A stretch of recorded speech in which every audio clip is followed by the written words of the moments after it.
আরিফ গ্রামের এক দরিদ্র কৃষকের ছেলে। তাদের সংসার ছোট, কিন্তু অভাবের ছায়া সবসময় লম্বা।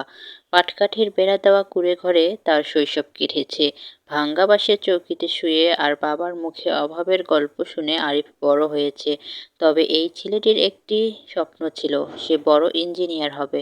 তার স্বপ্নকে কেউ গুরুত্ব দিত না। বাবা বলতেন, স্বপ্ন দেখে কি হবে, জমিতে ফসল ফলানোর কাজ শিখো, এতে অন্তত আমাদের পেট ভরবে। মা চুপচাপ শুনতেন, মাঝে মধ্যে ছেলেকে সান্ত্বনা দিতেন। কিন্তু আরিফের স্বপ্নের উড়ান থামেনি। স্কুলের শিক্ষক মৃণাল স্যার একদিন আরিফকে ডেকে বললেন, তোমার চোখে যে আলো সেটা হারিও না। জীবনে বড় কিছু করতে গেলে কষ্ট করতে হবে, নিজের উপর বিশ্বাস রাখো। এই কথাগুলো আরিফের মনে দাগ কেটে গেল। সে আরো বেশি পড়াশোনায় মন দিল। কিন্তু বাধা এলো বারবার। গ্রামের প্রাথমিক স্কুল থেকে পাশ করার পর শহরের কলেজে ভর্তি হওয়ার সুযোগ পেলেও বাড়ির সামর্থ্য ছিল না। তবুও হাল ছাড়ল না আরিফ। সংগ্রামের দিনগুলো। একদিন আরিফ চায়ের দোকানের মালিক সেলিম চাচার কাছে কাজ চাইল। চাচা তাকে দোকানে কাজে নিলেন। সারাদিন চা পরিবেশন করত আর রাতে মাটির প্রদীপ জ্বালিয়ে পড়াশোনা করত।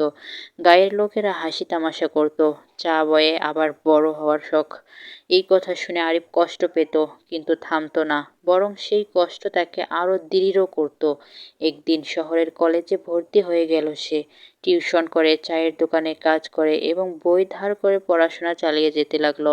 কয়েক বছর পর আরিফ প্রকৌশল বিশ্ববিদ্যালয়ে ভর্তি হলো। প্রতিদিনের সংগ্রাম, ক্ষুধা, ঘুমহীন রাত এসব তাকে আরো শক্তিশালী করে তুলল। পড়াশোনা শেষ করে একদিন বড় একটি সরকারি প্রকল্পে কাজ করার সুযোগ পেল। ফেরার গল্প। আরিফ যখন সফল ইঞ্জিনিয়ার হয়ে গ্রামের মাটিতে ফিরে এলো, তখন পুরো গ্রাম তাকে অবাক হয়ে দেখল। গাড়ি থেকে নামার সময় আরিফের পরনে ছিল সাদা শার্ট আর মুখে সাফল্যর আলো। লোকজন তাকে অভ্যর্থনা জানালো, কিন্তু তার বাবা পিছনে দাঁড়িয়েছিলেন, চোখে মুখে লজ্জা আর গর্বের মিশ্রণ। গ্রামের স্কুলের ময়দানে সবাইকে ডেকে আরিফ বলল, আমার এই সাফল্য শুধু আমার নয়, এই গ্রামের মাটির, আমার বাবা মায়ের আর আমার শিক্ষক মৃণাল স্যারের অবদান। তারপর আরিফ ঘোষণা দিল, আমি এই গ্রামে একটি স্কুল বানাবো, যেখানে কারো স্বপ্ন ভাঙবে না, সবাই পড়ার সুযোগ পাবে। তার কথা শুনে সবার চোখে জল এলো। তার বাবা বললেন, তুই যা করলি তাতে আমি ভুল প্রমাণিত হলাম। আজ বুঝলাম স্বপ্ন দেখাই আসল শক্তি। সেদিন পুরো গ্রামে একটাই বার্তা ছড়িয়ে পড়ল, জীবনে বড় কিছু করতে গেলে সাহস, অধ্যবসায় আর নিজের উপর বিশ্বাস থাকা দরকার। স্বপ্ন পূরণ করতে হলে কষ্ট করতে হবে, কিন্তু সেটা একদিন ফল দেবে। আরিফের এই গল্প গ্রামের প্রতিটি ছেলেমেয়ের জীবনে নতুন আলো জ্বালালো। আরিফের চোখে সেই এক মুঠো রোদ পুরো গ্রামের অন্ধকার সরিয়ে দিয়েছিল।